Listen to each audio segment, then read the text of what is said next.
જા હવે, મને મારું કામ કરવા દે. કંકુ, કંકુ અહીંયા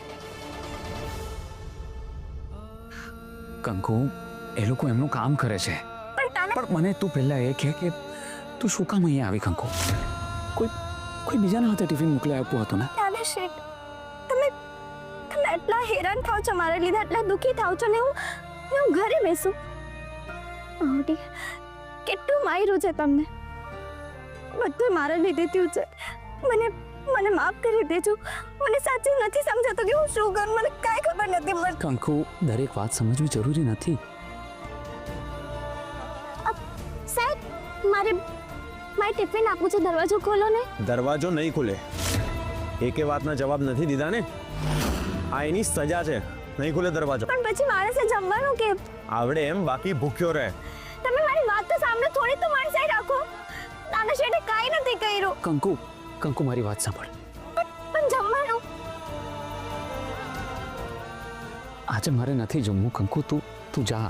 એવું કેવી રીતે ચાલે? પણ કંકુ, નાના શેઠ બેસો જમવા. બેસો.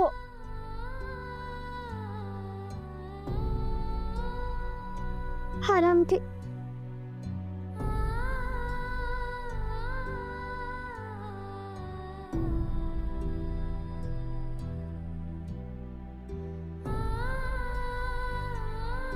હાલ્યો.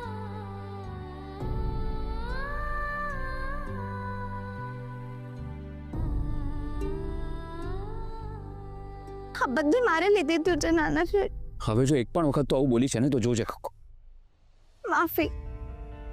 સાચું કહું છું, મને માફ કરી દેજો. દોસ્તારને માફી માંગવાની હોય કંકુ. અરે એક ખોટું કરે તો બીજો ભોગવે એને દોસ્તી કહેવાય ને. અને આપણે બંને પાક્કા દોસ્તાર છે ને.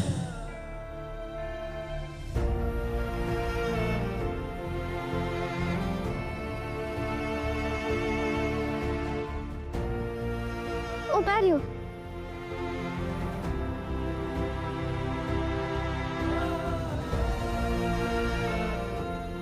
આ હાથ પણ તમારા જ છે ને?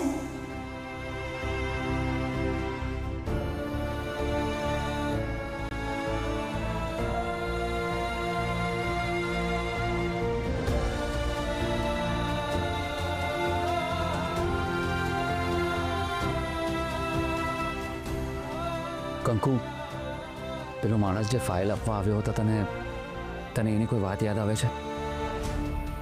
એવી કોઈ વાત જેનાથી આપણે એને પકડી શકીએ? ના, એવી તો કાંઈ વાત નથી. તમે પહેલા જમી લ્યો.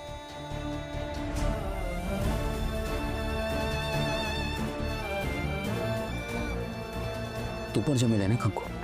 ના, ઘરે જઈને જમી લઈશ. પાક્કું? હા, પાક્કું. દોસ્તારના સમ કંકુ, તું તો આમ જમવાનું મૂકી દઈશ તો કેવી રીતે ચાલશે?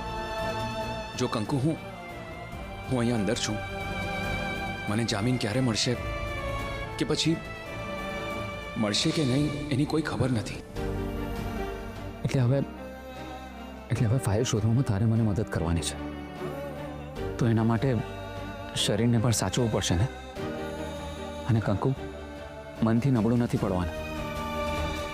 આપણે ગમે એ કરીને એ ફાઇલ પાછી લાવવાની છે. હા, ને જેને પાપ કર્યું છે ને એની સામે લાવવાનું છે.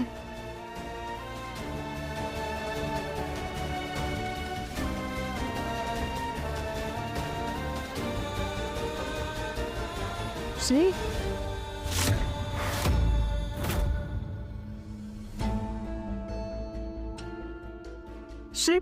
આપ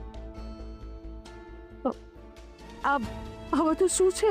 અરે કંઈ નહીં મમ્મી, આ પણ પૂછપરછ કરવાની એક રીત જ છે. આ ગેરકાયદેસર છે. હું માનવ અધિકારવાળા પાસે જઈશ. કાકા પ્લીઝ, અત્યારે આપણે કોઈ પણ નવી મૂંઝવણ ઊભી નથી કરવી. પણ બેટા, આ લોકો આવી રીતે મારે એ તો યોગ્ય નથી જ ને. પપ્પા, પણ જે આરોપ લાગ્યો છે એ પણ નાનો નથી ને. શ્રી, આ બધું કંકુના કારણે જ થયું છે. જોઈ લીધું, અભણ સાથે મેરેજ કરવાનું પરિણામ જોઈ લીધું.